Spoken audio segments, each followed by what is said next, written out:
Hello everyone, today's January 12th, 2023. Today is a Thursday.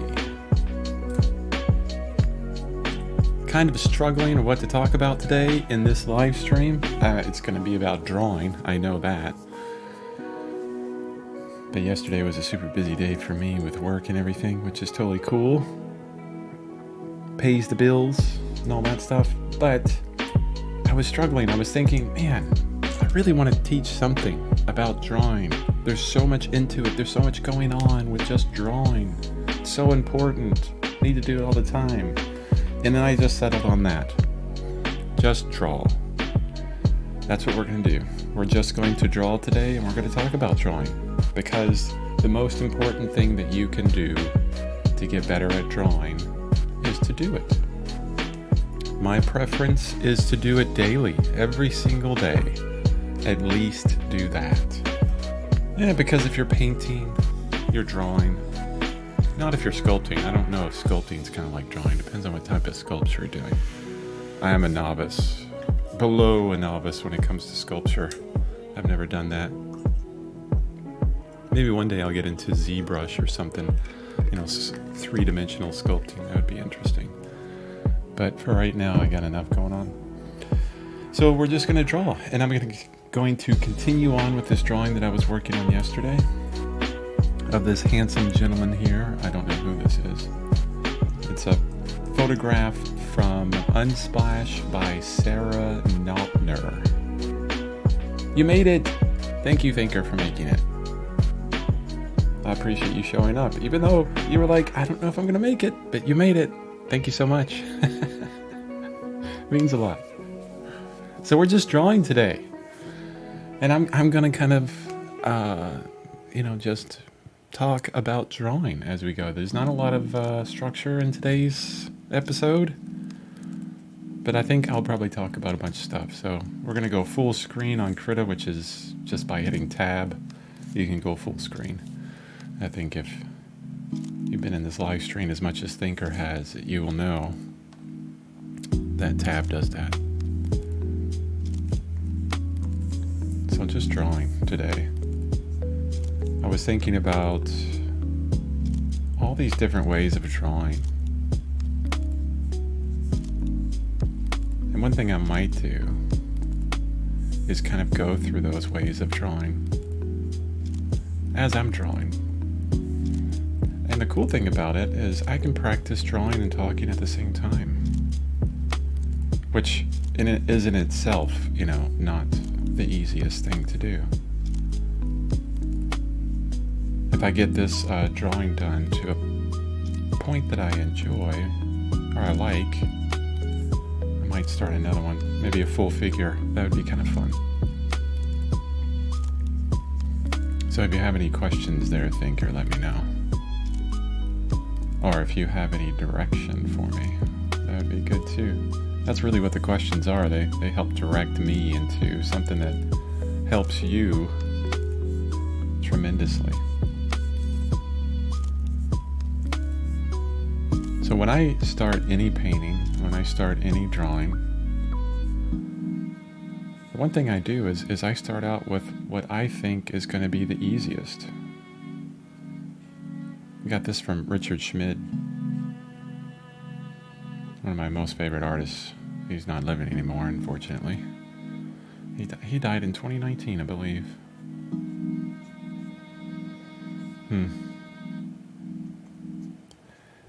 But I remember in his book, Alla Prima, he was talking about, I forget exactly what he was talking about.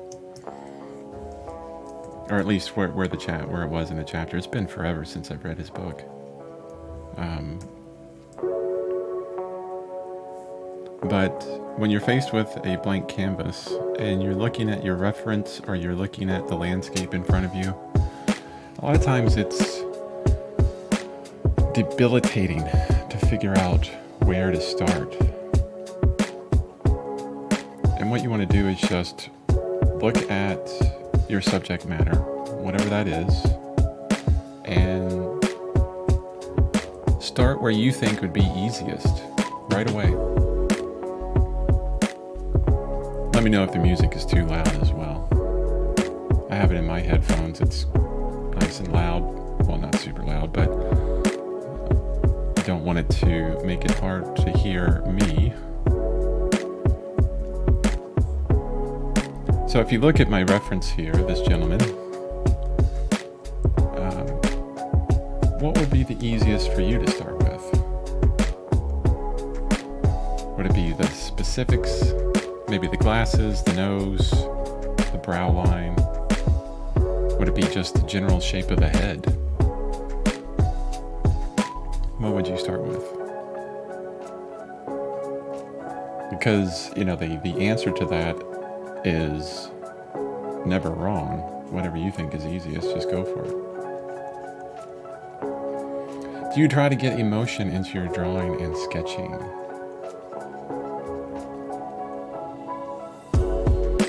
That's a really good question. Yeah, that's a fantastic question. I say that the most important thing you can ever do with any of your art, if you want to take it beyond just the surface. Oh, if so, how? Yeah. The most important thing you can ever do is focus on telling a story, getting that narrative in there, getting some kind of emotion going on. If you're telling a good story, the emotion will happen. Even if it's just, funny, just a gag, right? Even if it's just a gag, a joke. I think that's important. My speech is coming haltingly because of measurements I'm trying to work through here. So, I don't necessarily work to get emotion in my drawing itself. That comes through with accuracy within the reference, honestly, in a lot of ways. Hello, Rebel. Welcome to the stream. So I don't necessarily try to get emotion within the drawings, it seems like. It's kind of the whole of the process. It's kind of baked in from the beginning. So, this photo here that I'm drawing from is just pulled from Unsplash, and it was, good lighting, close up, exactly what I wanted to kind of just draw from it. A simple drawing just to practice, right?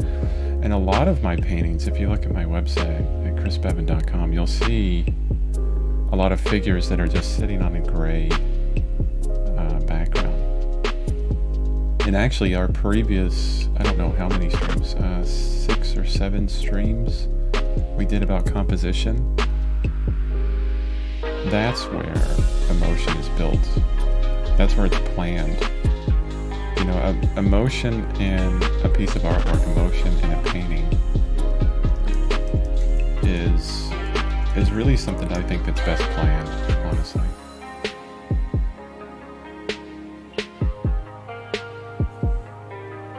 And the one thing that I have learned over the years as far as how to go about doing that is to start with,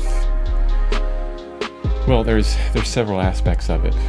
You start with a figure, because this is what we recognize most, or a face, or a person of some kind, and you put them in a scene where it's not just them, there's something going on. There's a lot of art out there where it's just the figure, just the person, and there is some emotion within that, but it's vastly more difficult. Usually it's, the person within a space.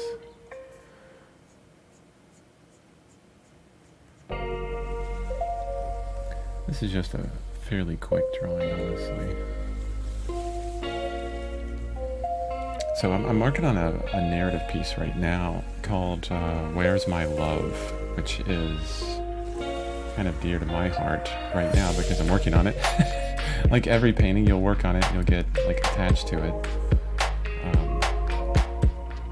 You know, the one thing about this brush, I'm gonna pause there for a second, is a lot of times I just barely touch like that and nothing's going down. It's just like these little kind of hairy things. So we're gonna adjust that real quick. I think I adjusted this once before, but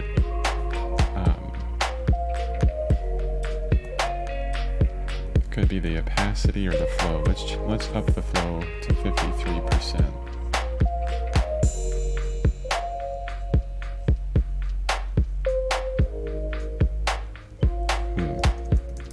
Yeah, there's something with it that I remember changing before.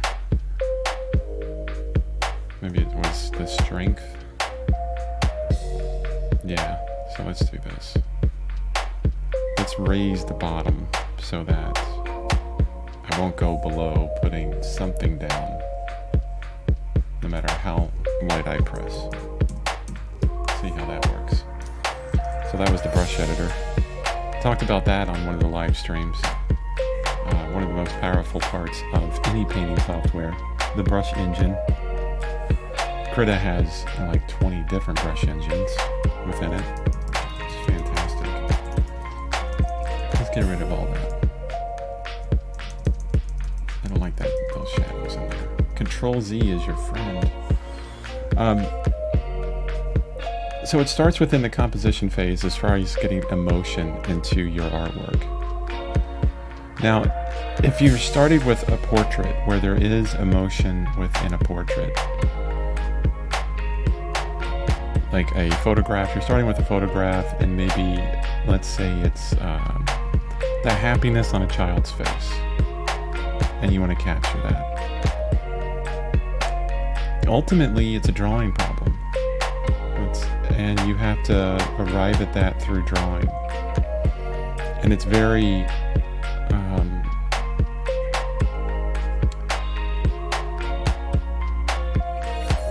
what am I trying to say here? It's very connected with accuracy, because it's all about likeness at that point. And there's so much subtlety within the face that you have to get each and every little placement of the eye, the mouth, the nose, someplace, where it will convey the accuracy of that face. And that's really important. I remember years ago I did a test. I did a self-portrait. I was sitting in front of a mirror, and I wanted to know at what point would I lose accuracy? I'm sorry, no. At what point would I lose a likeness? So here I am drawing my face. Painting it, actually. I was painting on canvas, drawing with my brush, and I was testing. I think I did it within several paintings. I was testing how accurate I needed to be in order to grab my likeness. And literally, it was kind of like I needed to be within millimeters of the major aspects of the face. The corner of the eyes, the eye placement themselves, the height of the eye, the width of the eye, the placement of the nose, the corners of the mouth, the height of the head, chin, all kinds of stuff. And it took that kind of accuracy to grab a likeness. And that, this is more of an exact likeness, right?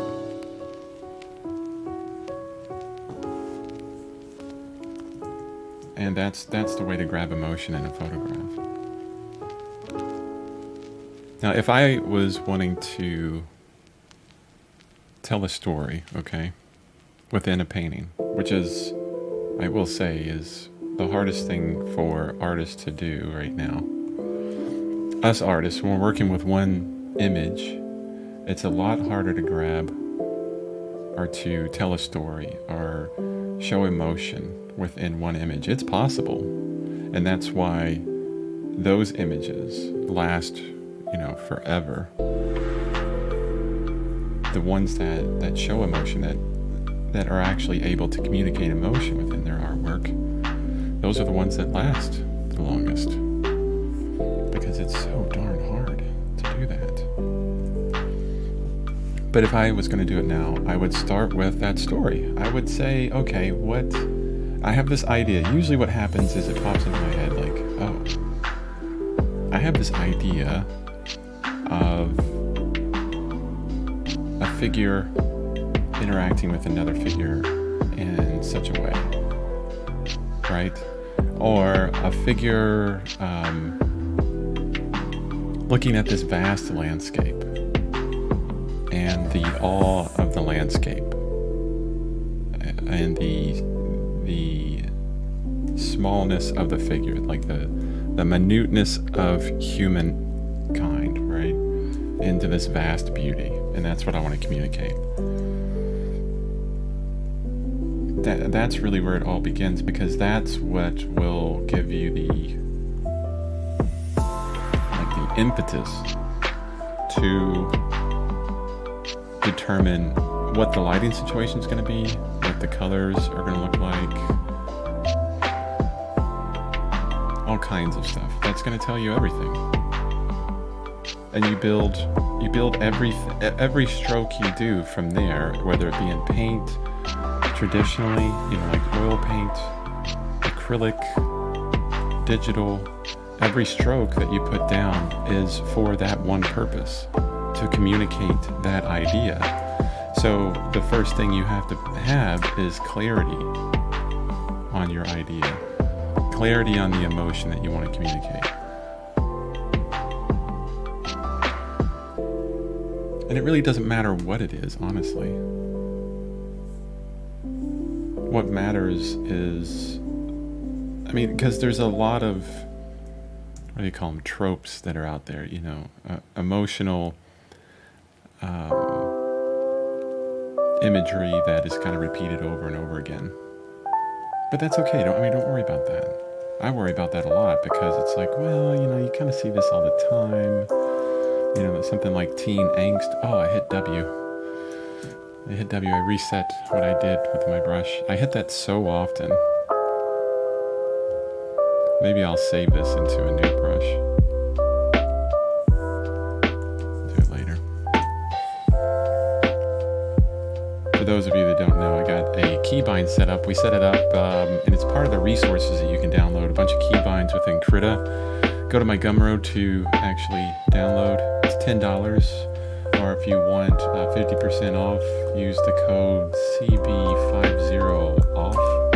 $5 for everything that I will be doing here for probably a month or more. Oof. And I'm looking at the small image of the drawing that I'm doing in the live stream kind of preview, and wow, I got some problems here. It's okay, I'll show you how to fix all this. But back to what I was talking about. What was I talking about? It is not easy to draw and talk. Okay. So every stroke you put down communicates that type of emotion. Whatever you're doing, it's for that one piece. So it defines everything for your painting. Is that helpful at all, thinker? Are you looking for more specifics within that? Want me to expand upon the topic?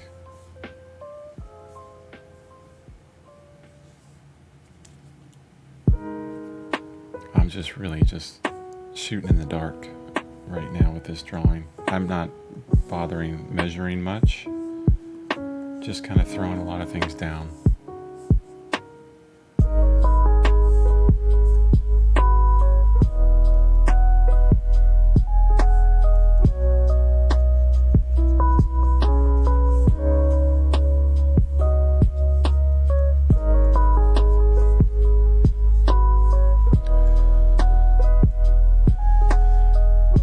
Says, sir, how do you control pressure in Krita? I have a problem with that, and I use Linux, so I can't install my pen tab driver. Is there a feature in the Krita software for pressure and balance? Oh, yes. Oh, yeah. There. As far as balance, maybe you're talking about tilt. That really depends on your pen display or pen tab. tilt or not. It does like some kind of rotation thing that you can kind of put in there, so it will look at I forget what it looks at as far as your stylus is concerned to try and rotate what you're doing. But give me a second, let me show you all the different ways that you can adjust your brush. So we've actually created a brush here. It's this brush right here that we created this on the live stream. This guy. It's got all kinds of different pressure sensitives to it. The biggest thing is a pattern. Has a pattern in the brush itself within the stamp. That little stamp you see there. It's got a pattern within that, and it also has a pattern as it moves itself. But let's go with this brush that I'm using. It's kind of like the drawing brush I picked. This is one of the brushes that comes out of the box with Krita. And if you go up here to the, what do they call it? Let me close this. It's going to tell me what it's actually called. The edit brush settings, which I should have just read up there. The brush editor, you can call it. So it might be folded up when you come in here. So it's like folded up this way. On the right and left hand sides, you can unfold it. Turn my music down just a little bit. And you'll get all these settings. It'll probably start up here at the brush tip, at the very top. And the first thing you can see is if you go to, like I have it set to my favorites, I can change it to all. And I can find the brush that I'm selected on. Actually, what I want to do is change the engine. Let's change to a pixel engine. Yeah. So the brush I'm working on is using the pixel engine. You can see that these are all the engines, the different brush engines that Krita uses. I'm not going to go into those, but they provide just a fantastic amount of different adjustments for a brush. Then you have a scratch pad over here you can test with, and then delete your test. So brush tip, we won't look into that. That's kind of basic in this way. Blending mode, won't look into that. Opacity, this is one way. So if you're in Photoshop, the way they can kind of control a lot of what goes down on the canvas is through the opacity. And in Photoshop, you'll be changing your opacity like all the time, and that's what they use. And flow. Flow is actually used within Photoshop a lot as well. But with the opacity, it's a slider, or at any point in time, you can enable pen settings, and you have these curves. So with every single one of these settings, you have curves that you can use. And as you adjust these curves, because, let's see, it's a graph. So on the low end is all about pressure right here. So I'm selected on pressure. So if I have low pressure, this is how much opacity I'm working with, which is 49%. If I press really hard, I'm up here, which is 100%. So I'm going to press hard. There we go. If I turn this off, no matter how hard I press, well, I have some other settings in here that are using that, so there is going to be some kind of pressure thing going on. But if everything other setting was off and I had this curve off, opacity, no matter how hard I pressed, it would still be 26% opacity no matter what. Flow's the same. I got my strength set to 33. This is out of the box on this guy. You have your pen settings there. As well that you can kind of change. So when you say pressure is part of each of these flow areas, okay?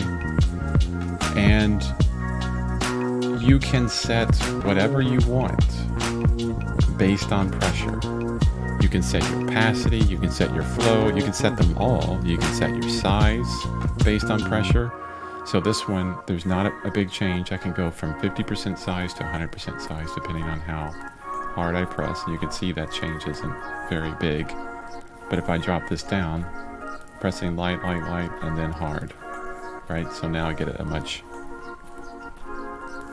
like smaller line at the beginning. But I like keeping it all kind of the same. It's more like a very traditional pencil. Let's go to, well, I won't talk about rotation.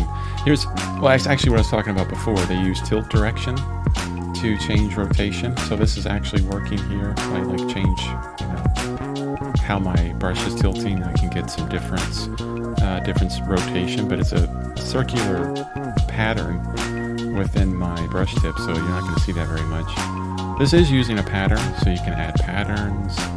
And then strength. Strength is really interesting because you're thinking, what is strength, right? Strength of what? This is under texture, so it's more of strength of the texture than anything. So let me just turn this off. And you can see it change up here at the top left. It's, no matter how hard, like I'm pressing super light and I'm still getting this dark line. It just gets thicker, maybe a little bit darker with it off. But if I have strength on and I press just really lightly, what it's doing is it's turning down the opacity of this texture, which is kind of nice because if you're drawing traditionally and you have a textured paper and you press really light, basically what you're doing is just grabbing the top of the texture of the paper and just kind of hitting that with your pencil. So that's another way to do it. And like I said, all of this is based in pressure. I really don't like this sound in the background. It's got this clinking sound that's annoying.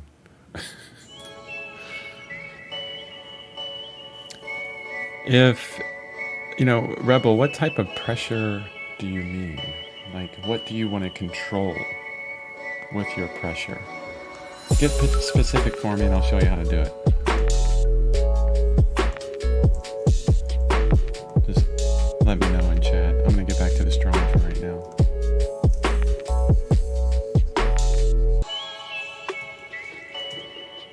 And I keep hitting W. It's ingrained now. It's like what I do. I don't know if you guys can tell it, but that ear is way off.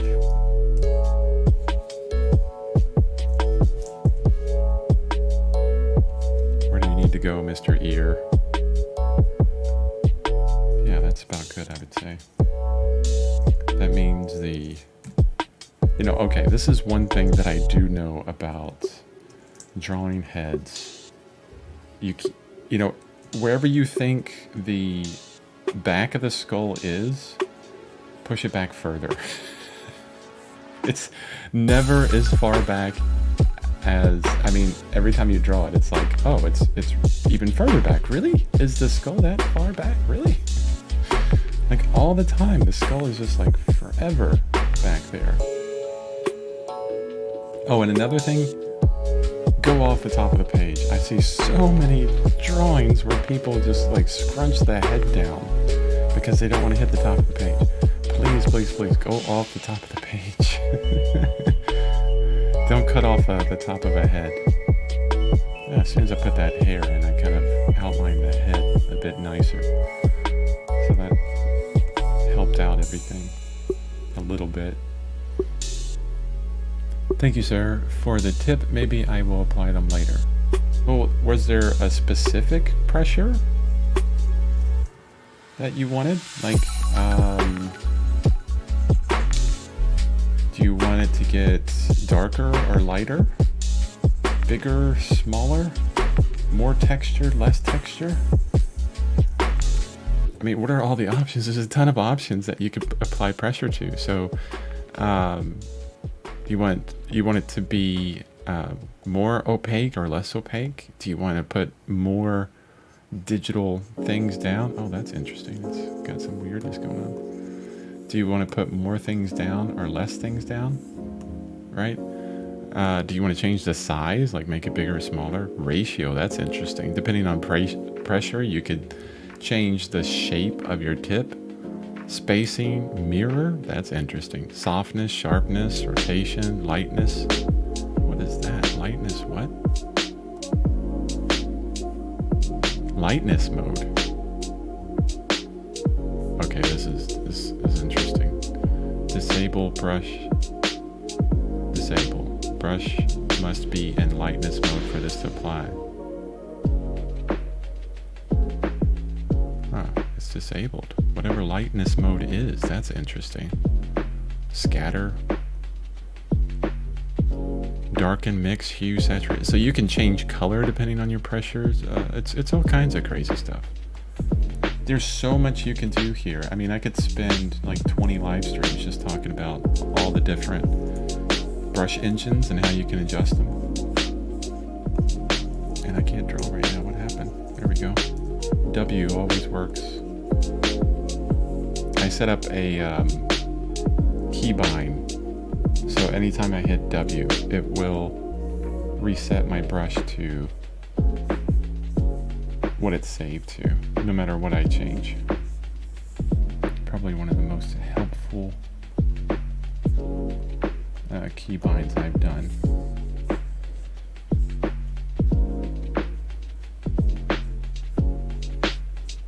I really don't like this brush for super light shading, honestly. It's just not working for me. It does not emulate traditional media as well. Do you have a Discord channel for discussions about digital painting? I do not. I'm on Discord. Maybe you can see it. No, you probably can't. I have to get out of tab mode. Yeah, I do have a Discord down there, as you can see. Wait, yeah, Discord. But I'm not on it that often. It's just for me and a friend of mine.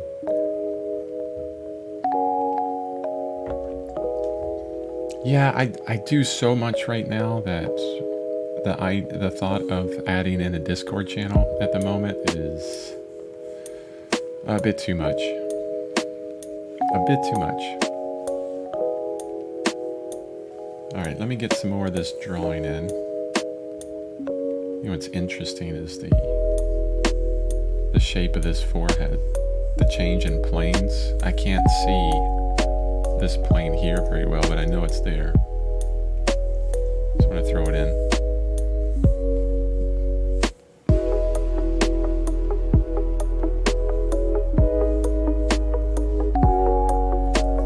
Get rid of some of these extraneous lines that I just threw in yesterday.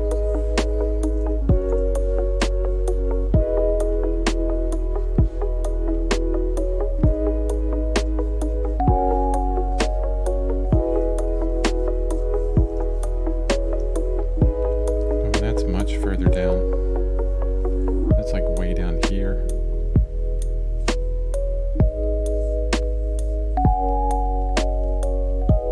And I think I got that line way off. Yeah, the neck starts about here.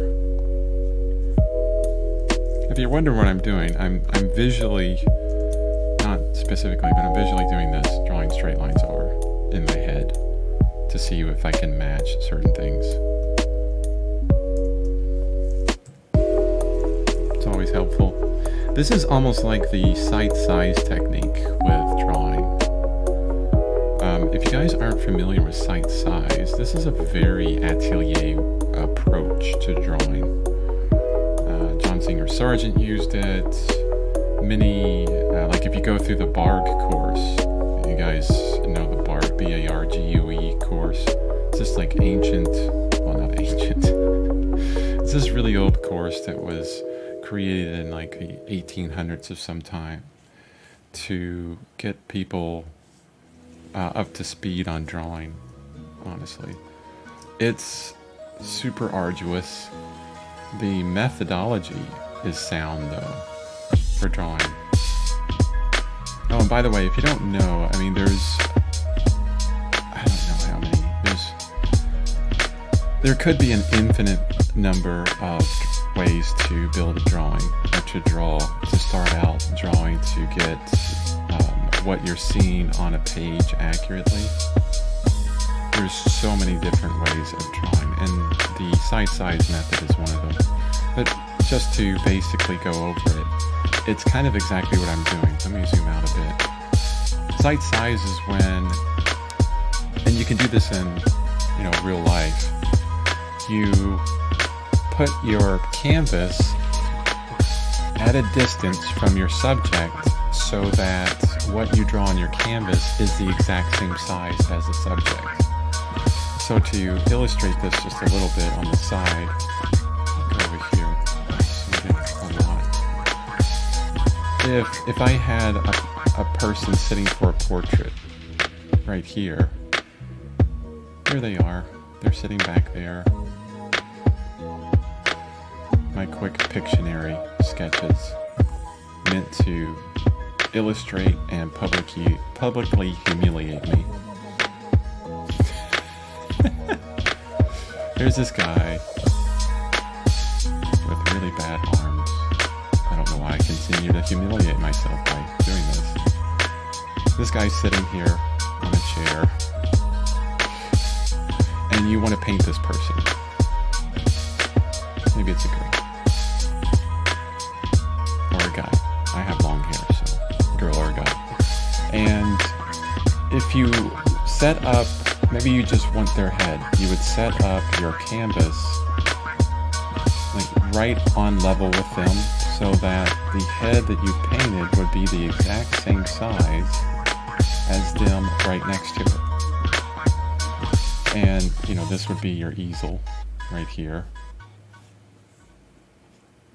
And this is where you would do all the painting. Here's your palette, yay. And of course, you as the artist would be standing right here, but you would also walk way back here. So you'd be way back here, and you would compare between the two, okay? Now, if you wanted, let's say you wanted this to do a full body painting of this person, okay? Then you would have to, you'd have to stand way back here initially, and your canvas would be, you know, feet away from, you know, probably 10, 15 feet away from your model, okay? And this is supposed to be the exact same thing that you're seeing over to the right, and then you would compare left and right. So you would, wherever their feet was, their head was, it would all kind of meet just right here, okay? And that's the sight size method. But the idea is to always kind of do this transfer from left to right, and that's what I'm kind of doing here. So if we hit tab, and I'll change my background color to red, okay, and I'll go back in, and I can hold shift and hit B for the line tool. The sight size method is to draw horizontal lines in your head. Ooh, that's really tiny.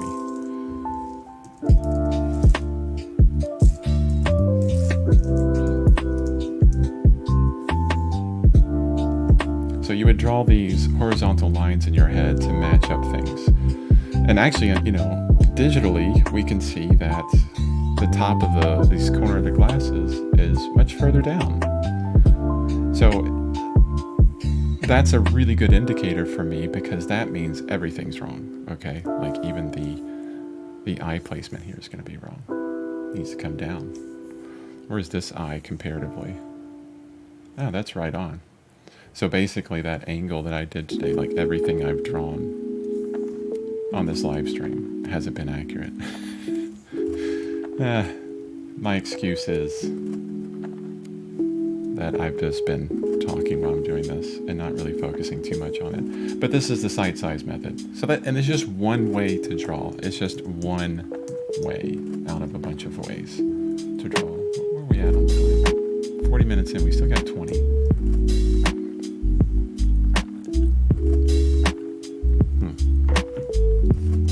Let's do this.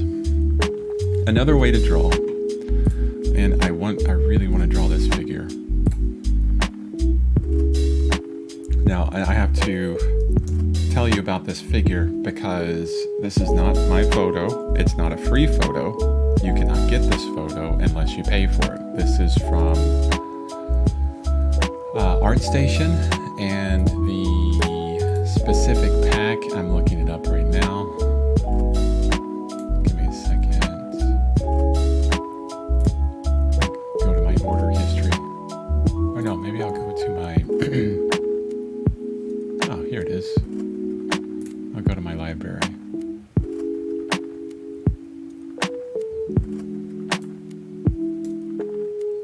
So I've said this multiple times before.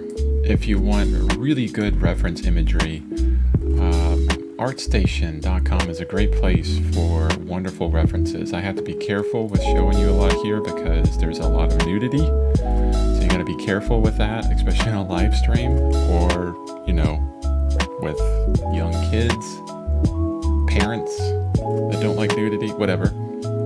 It's part of being an artist. I mean, I can't tell you how many times I've been in front of a nude model, male, female, however they identify. And I've done drawings, and it's like kind of nothing to me. I kind of feel like sometimes if there was a nude person walking down the street, I wouldn't even notice because I'd be like, oh, okay, maybe I should be drawing right now. But this is Comic Pose's photo reference pack for artists. There's 378 images in this, and it's by Zatinzilla. So one of the packs that I own a whole bunch of different packs. There's some free ones here. Again, be careful with the nudity on that. So you can grab this image there. I am not going to put this in my resources because if I did, they would get really angry at me because it would be like me selling the resource. I can't do that. That's terrible. So support them. And I think when I bought it, it was like $2.50. I mean, really inexpensive. And they do sales all the time. So pretty awesome. So here's what I'm going to do. I'm going to do this drawing differently. Okay, I need to remember the keybind. Control-Alt-C. Yes, resize canvas. Wow, this is a huge canvas. So the width is, let's go to 4,500 in width. I want a blank space on the side. And then I don't want that background. What I want is a nice mid-gray background. And I'm just going to do gray. I'm going to hit my F for a fill tool. Wow. And for some reason, it's always set to this really low opacity. I'll have to fix that. There we go. There's my fill. Create a new layer with insert, and then we can start drawing again. And because this is such a high-res image, that's an interesting way to do that. Because this is such a high-res image, my pencil that was pretty big on the other one is tiny here. If I hit 1 to go in the whole way, you can see how big that image is. So we'll just hit 2 to keep it at, the size where I can see everything. Maybe a little bit smaller. Here's another way to work up a drawing, and I'm going to be using just this really flat brush for this, okay? It's fun because it's just, it's not the site size. I mean, I may use site size because it's the way I'm set up, so I could do those horizontal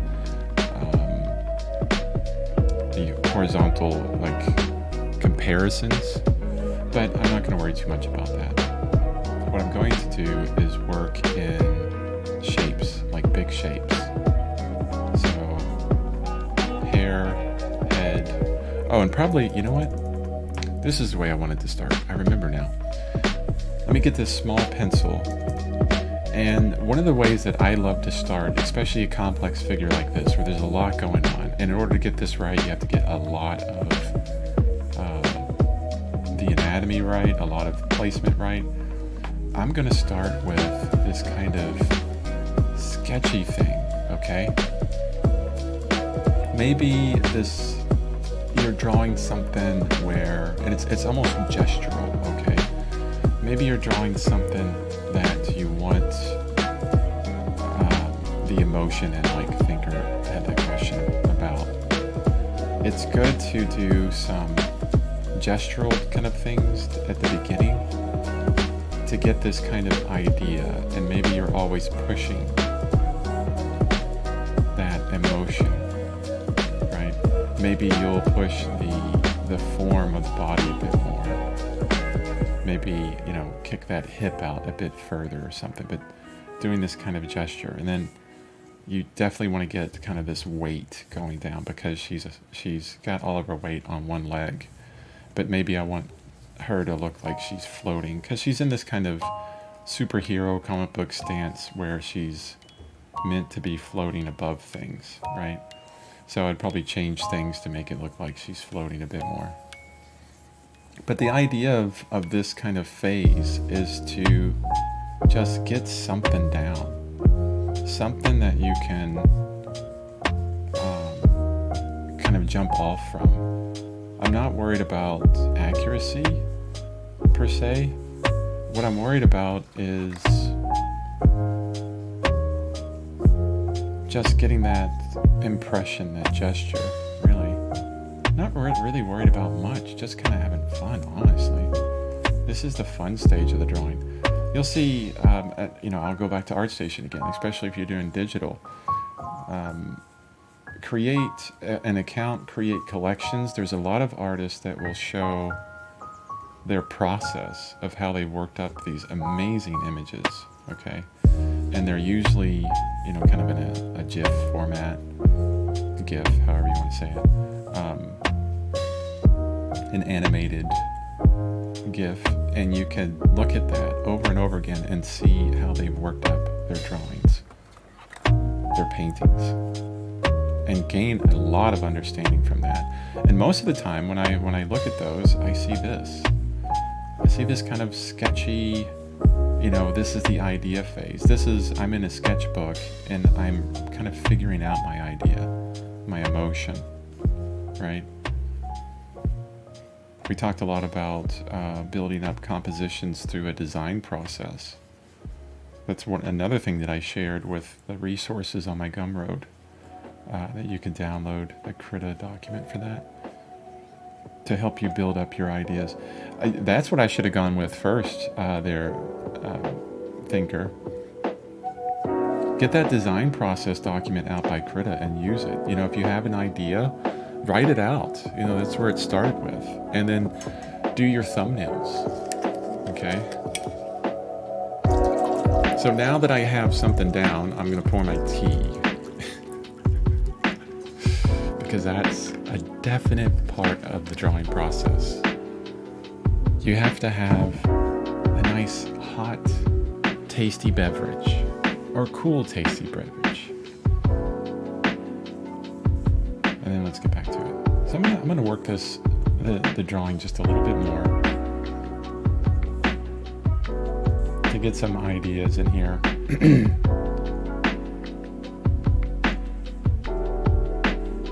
And I'm working in kind of an idea where I build form, getting an understanding of the form in this phase. What do I mean by that? If I see a limb like this leg here, her front leg, let me put this on the top layer. And let's go to a red for the background color. So this leg here, it's coming at us. So her right leg, the leg on the left here is going straight down, okay? So there's not much perspective there. Our eye line is probably about right here, I would say. We're pretty low and you can tell that. Look at the rib cage, look at the bra line, look at the clavicles, how they're kind of like up this way, like straight across. You can even look at the abdomen, how it goes up. We're kind of flattening out a bit here within the hips. It's like a pillar. If I have a pillar, like a Greek or Roman pillar that has sections to it, the ones at the bottom here, because our eye line is there, will curve down. They will get flat on the center and then start curving up at the top. It's a really bad illustration of that, but this is how we tell the form. So the right leg, her left leg, the leg on the right, is coming at us. So the form will go this way, okay? It's a cylinder. I mean, heck, the body is nothing but cylinders, really. Get really good at drawing cylinders. drawbox.com. Great training for that.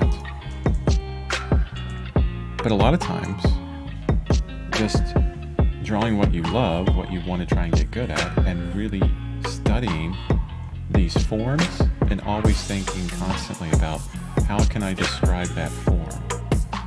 Is it coming at me? Is it coming away from me? Where's my eye line as compared to it? Is always helpful.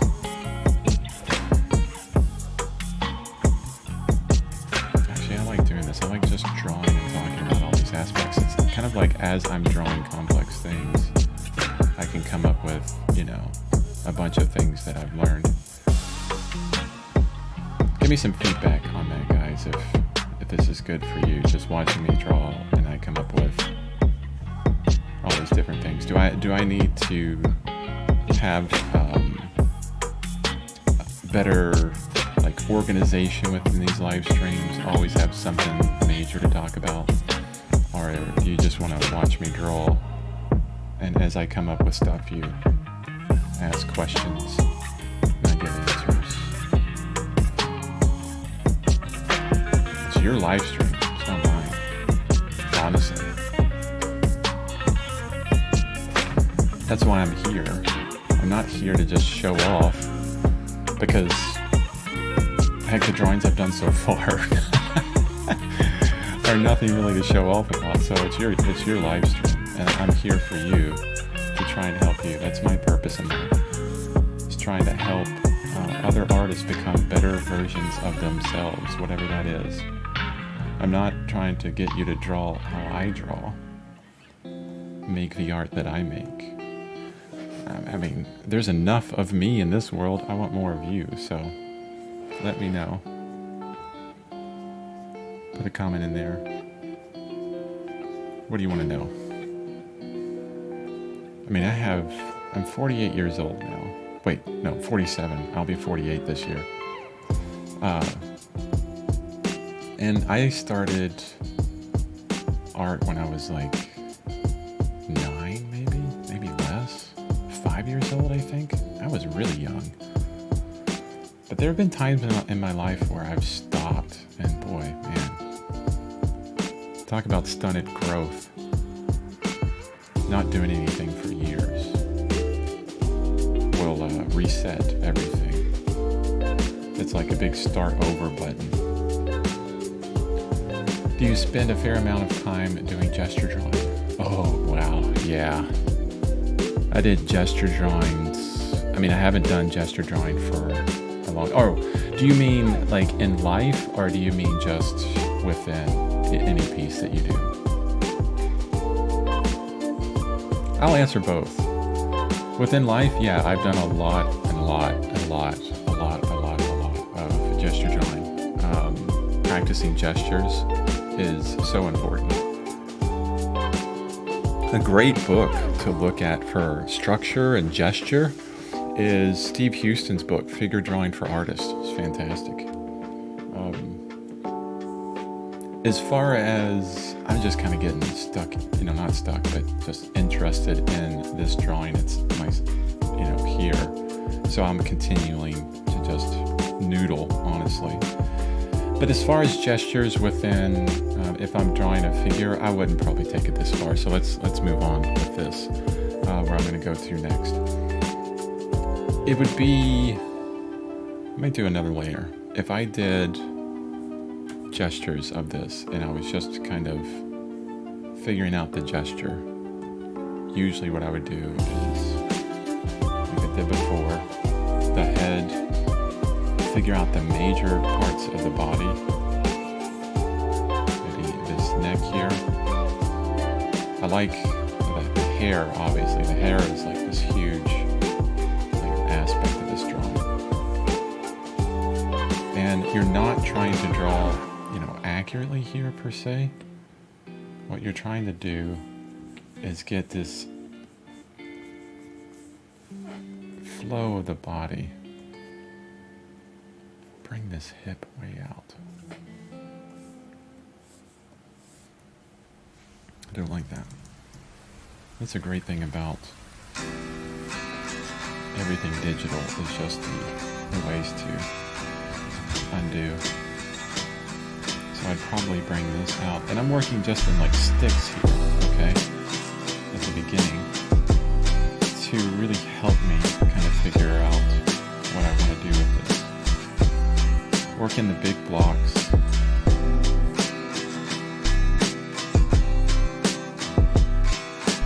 I need to practice my gestures.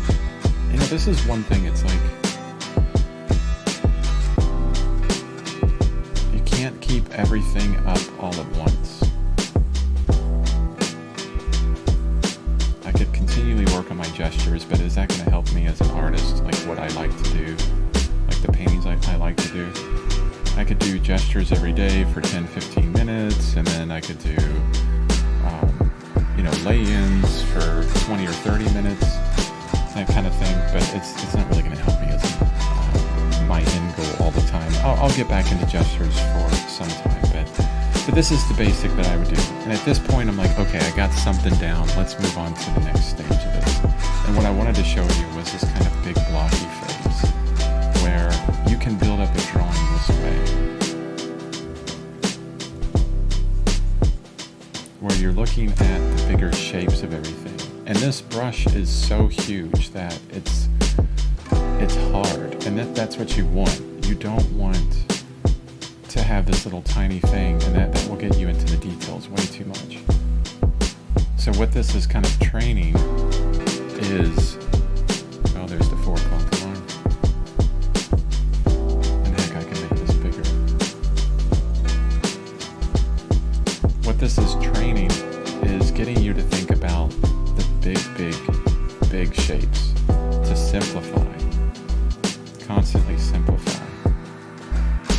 The big statement. I'm going to continue on this for a little bit. When I get started drawing, I can't stop.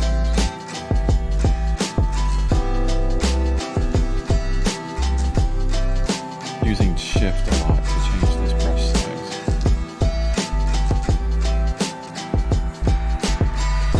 And this is going to look like junk at the beginning, honestly. It's going to look terrible, right?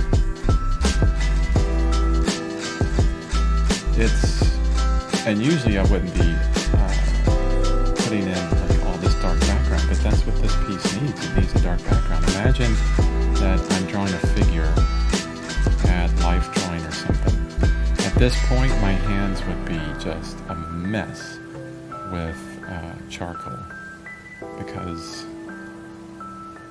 all the charcoal that I had to throw down just to cover the background and everything.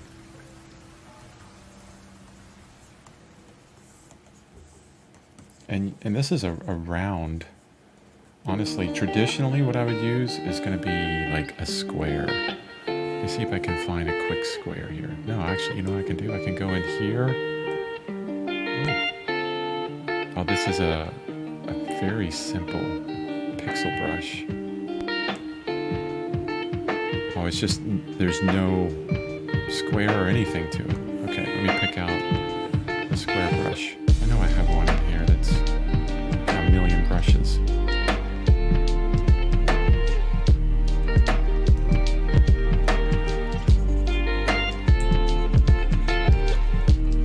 Yeah, that'll be good.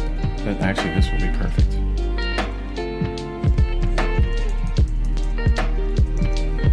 So, at this point, let me go back to the black. I can get a little bit smaller in my brush, maybe a bit bigger than that, and hone in on some of these shadow areas. Now this brush has a bit of opacity to it, which is fine. Not really thinking, just kind of going for it, just looking quickly and making quick decisions. Like all that can go into shadow. The whole entire bottom of the leg can go into shadow. The bottom of that a hand, that's not really a hand right now. Let's get rid of it all, right? You're like, what are you doing, Chris? There's just crap everywhere. That's not a figure. Just wait, just wait.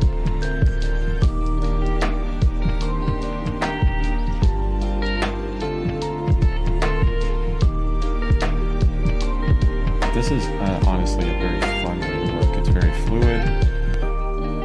It's very just kind of off the cuff, not a lot of thought into it.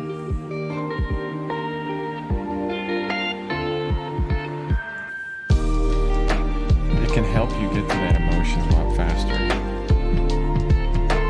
So now I changed my brush to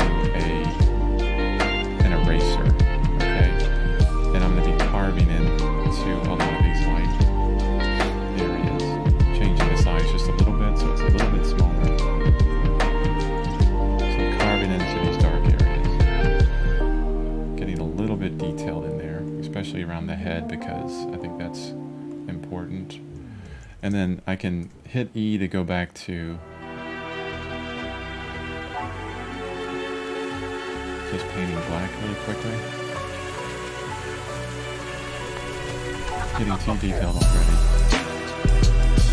Need to back it up. Okay. Black there. Light here. I don't care about this half tone in the neck, but I will lighten it up just a little bit. There.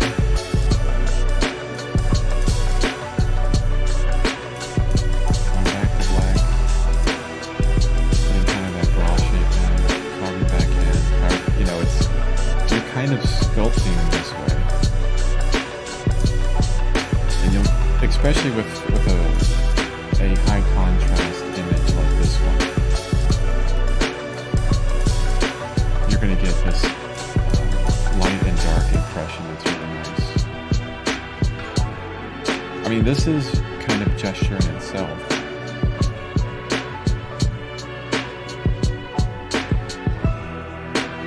And I'll even just start darkening up areas because I'm thinking constantly about values here.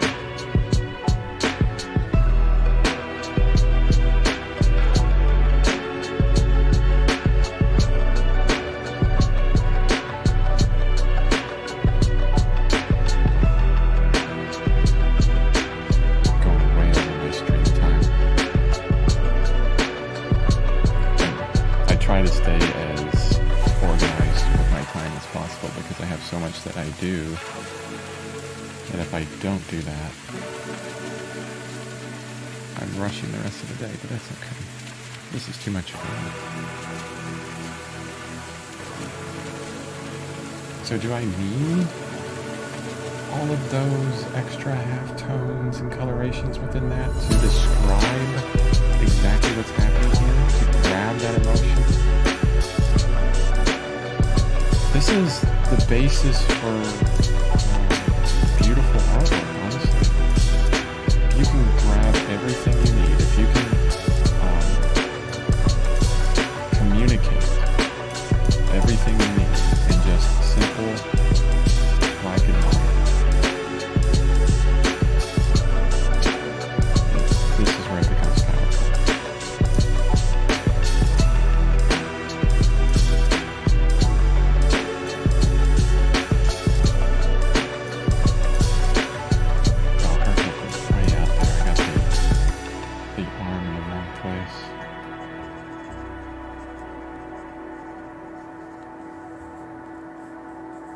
I have the chest in the wrong place. I'm drawing those verticals in my head. Sometimes I'll illustrate them with my pencil or stylus, using the horizontals to find where things go. Always trying to remember if I'm on an eraser or not. That's the only tiny complaint I have about Krita. It'd be nice if the coloration, like this little green color, if that changed when it was an eraser. Maybe it would turn red, you know? Oh, go back to the brush. And if it wasn't eraser, it would stay green. That would be nice. And maybe it's possible. It probably is. I mean, Krita is just like so configurable. It's so nice.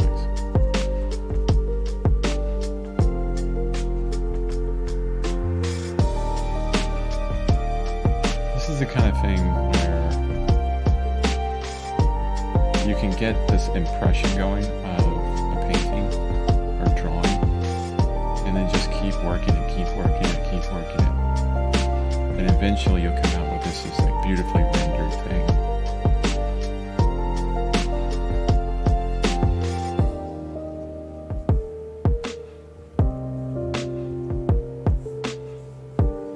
This has reminded me of Adam Duff, amazing artist. He's actually got a wonderful YouTube channel. Talks a lot about personal development, just like I do in my channel for artists.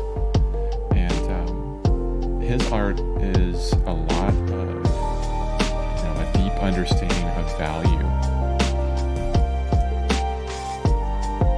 He does these kind of horror-looking drawings, things like that, and he works everything out kind of in this way. These constant value understanding, which is fantastic. Check out his channel, Adam Duff, on YouTube.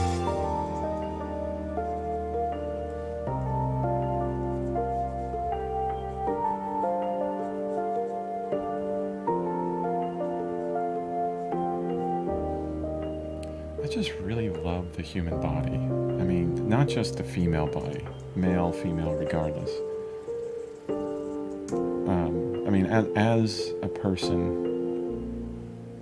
that identifies as male and has a female partner, wife, right? There's a tendency for a lot of artists, that a lot of male artists to draw nothing but naked chicks because, come on, we're young, they're hot, love to see it, and there's a primal influence there, right? And I've done that a lot myself. But after the years of drawing male and female bodies, regardless, I begin to see the beauty in all.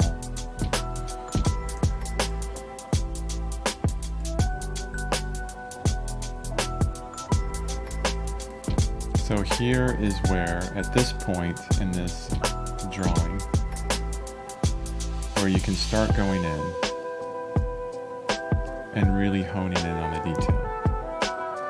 Actually, before I got to that, I would probably be doing a lot more of this, like zooming in and out to really check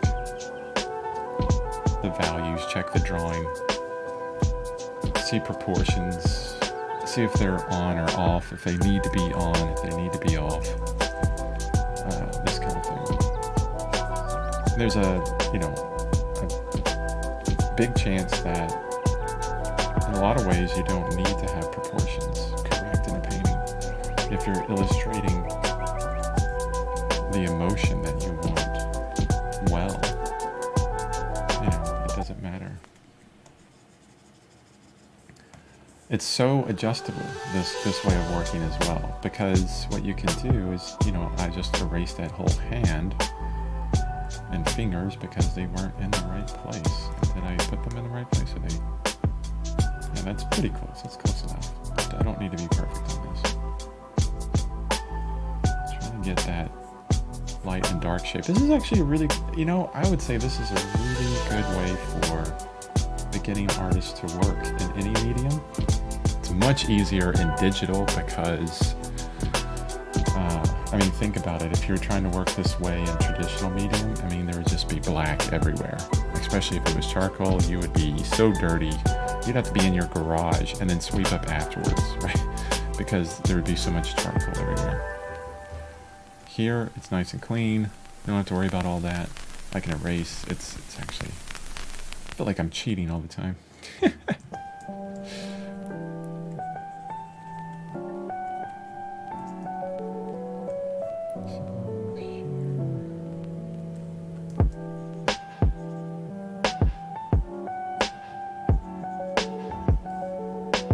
So all I'm doing now at this point is really refining the big shapes, doing a lot of comparison.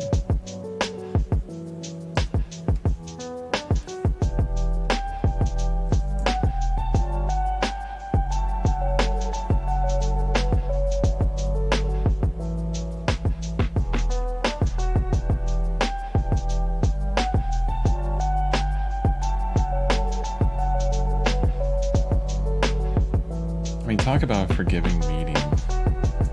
Oil painting's really forgiving. I like oil painting because I could work this up like this in oil painting just as easy, I think, because I've been doing it for so long. But kind of like a pick out method, they call it, where you put down a bunch of color and then you start picking things out.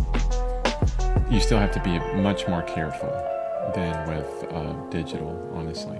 Digital, you can just kind of throw things around everywhere and then keep working it. See, at this point, at this phase in this drawing that I'm working with, you would just get slower and slower, honestly, and focus down more and more.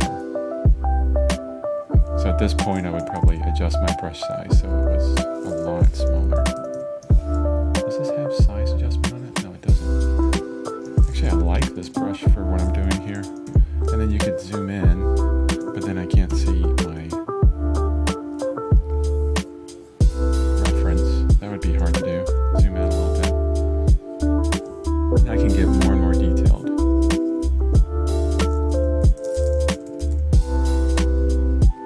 Trying to get the right size of that brush.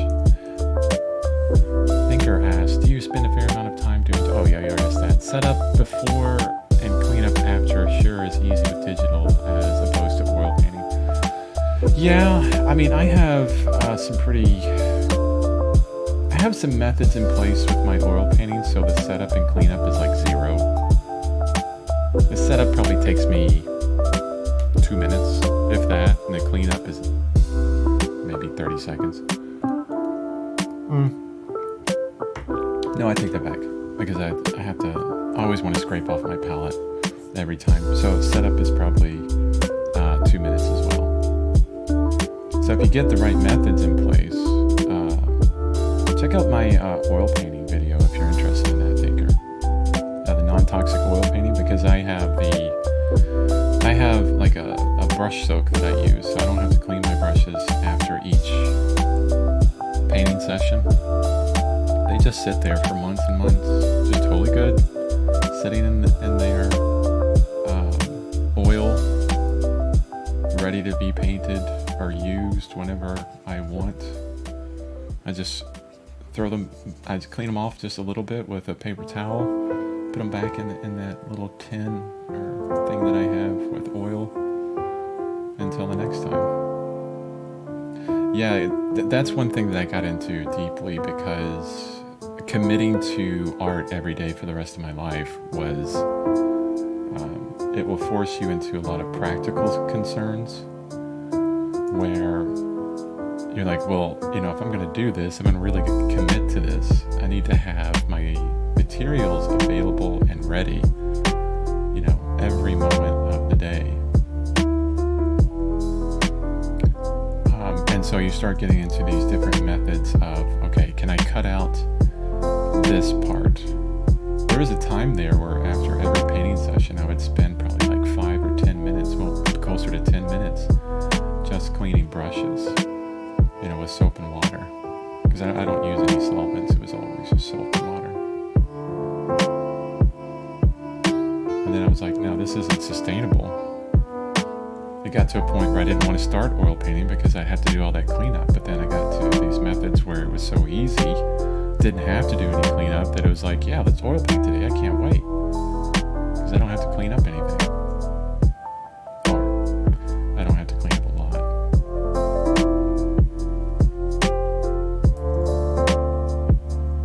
So I'm just building the face. All I'm looking at is light and dark shapes. Just the light and dark shapes that I see. So I have the general structure that I like throughout this whole body. I have a pretty good placement of everything.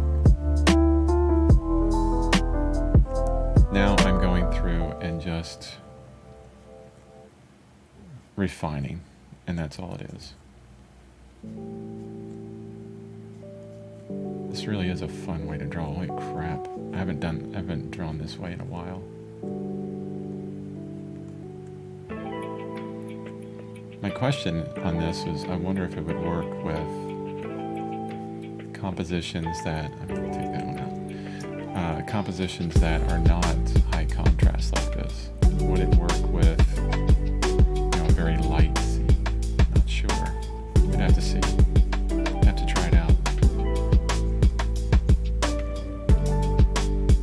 There's that chin, and I like how dark it is right here. Simplifying the values as well.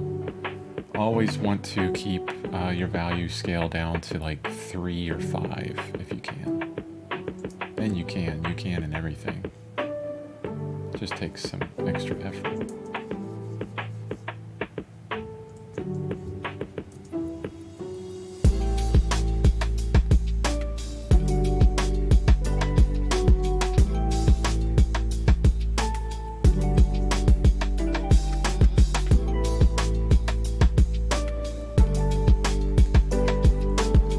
I'd like to see a bare bones start using digital to fully completed oil painting. First concept to reference, search, thumbnails, etc., etc. Soup to nuts. Oh, I love that. How do you soup to nuts?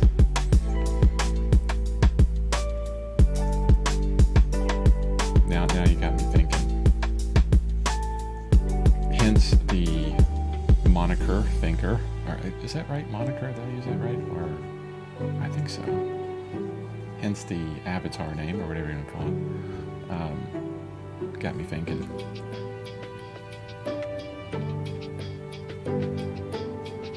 I tried to do that thinker with the landscape painting thing. I sucked so much at it that I ended up just stopping. I wasn't liking that, but I've already done a bunch. Well, I'm working on 5 different figure type paintings right now that started in digital, and I could do that with figurative work, like not in my sleep, but a lot easier.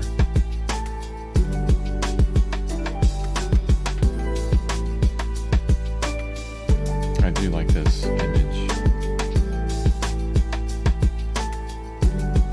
but if like you were saying earlier, thinker, do you think about or try to get emotion in your artwork? And I say yes every single time. But before, when I was starting out, it was just all about putting the reps in, getting as much time in front of the easel as I could.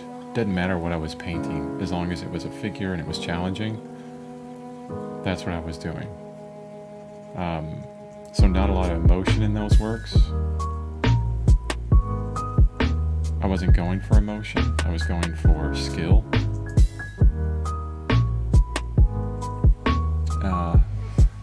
What's the problem with this drawing? Can you guys see?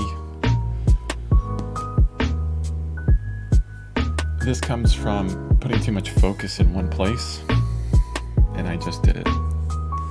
And once you see it, it's like, oh crap, start over. The head is too big. Much too big. Here's the advantage of digital for any artist, is we just take our drawing, so this guy here,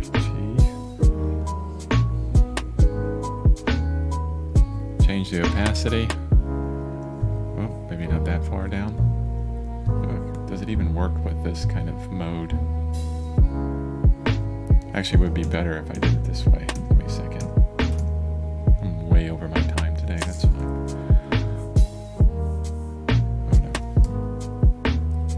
Every time I hit D, it changes the front color and the back color to black and white. That's interesting. So it resets the whole thing. Create a new layer and do this. Do some kind of red outlining of things. Because this as an overlay is not going to work. But what I can do is get some kind of general idea of what I have down. Not even caring if these lines are accurate, just the placements, major placement of everything.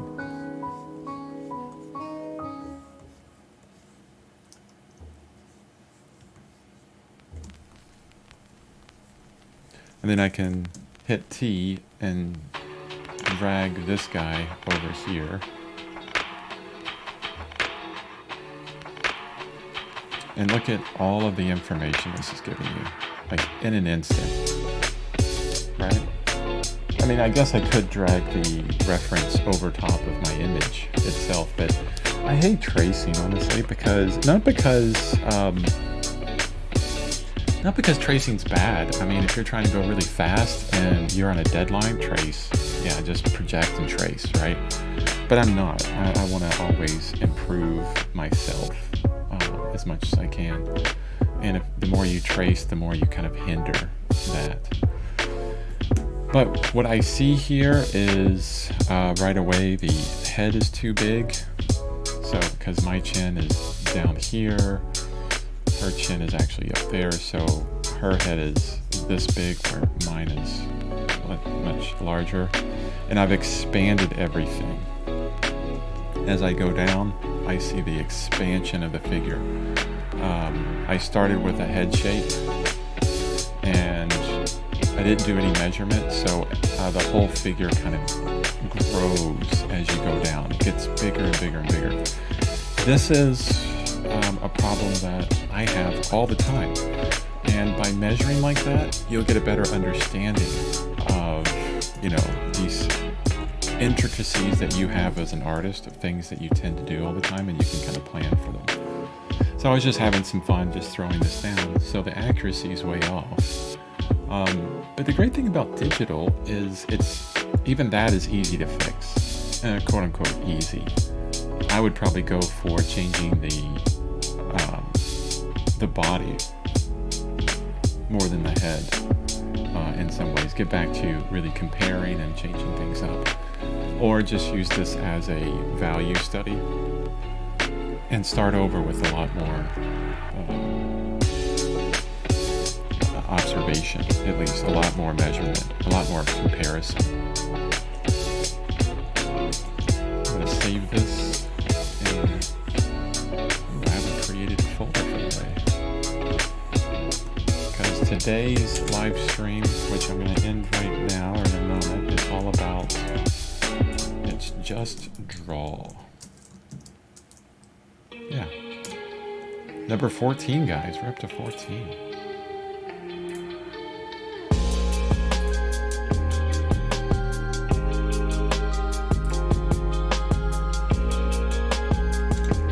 Actually, what I should do, if I'm going to save that and make it part of...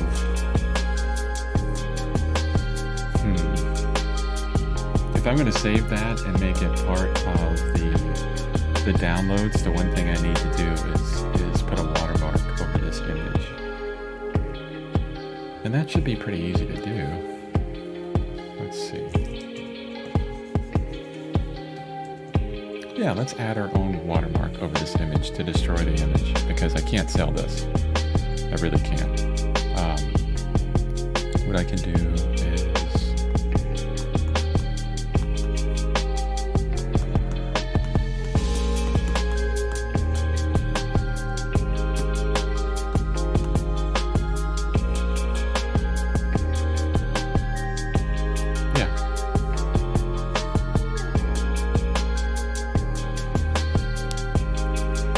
And then when that's saved, there's no Control Z on that. It's just, the background of the image. Artstation.com for that image. You shouldn't be able to regain that, so I wouldn't get in trouble with it. Oh, and let me reopen what I was doing last. You're seeing my daily protocol. That's how on track I am on everything. Well, off track today. Anyway, now I'm just rambling, so it's really time to end this stream. Thanks for sticking with me for an extra 26 minutes, almost 30 minutes past the hour time. So a longer stream. I had so much fun drawing. Hopefully you guys had a lot of fun watching me draw and talking about a lot of this. I'm going to be thinking about the soup to nuts thinker, and lots of thinking going on within this. And see if I can come up with something. If it's going to be something, it's going to be figurative and based, because that's what I love. really learn that. I just really love doing figures. It could be portrait, it could be whatever, but yeah, I'll work that up. And it'll be based in emotion, trying to communicate emotion. And I'll probably start with that design process, honestly. Yeah. Okay. That's it for the stream. I will see you guys tomorrow.